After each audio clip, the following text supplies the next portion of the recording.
Hey Fire Chicken, this is Stevel. Just doing your air conditioning video for you. There's a compressor down there. You can kind of see the lines routed around behind this. I think it's the water hose right there. Skip over that.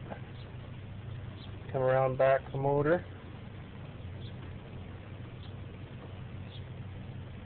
They just keep following up.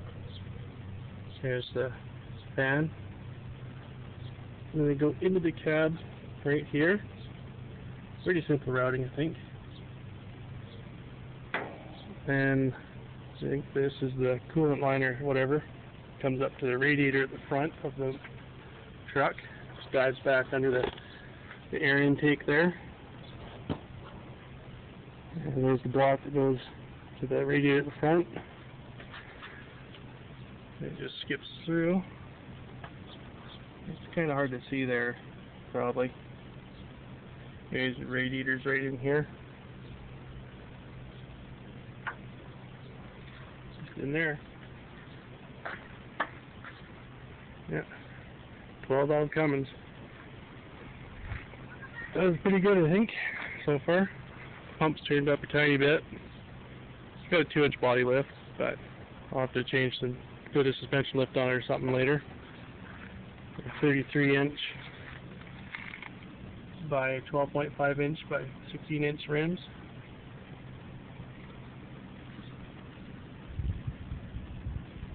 3, 12.5, 16.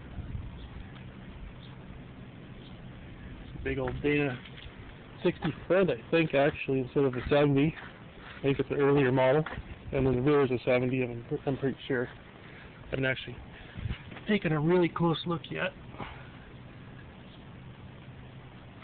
There's the front.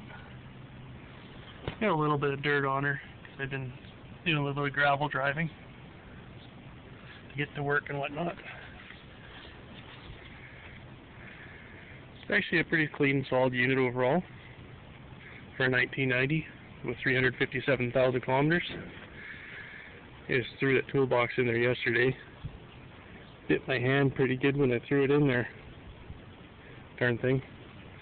Anywho, see you later.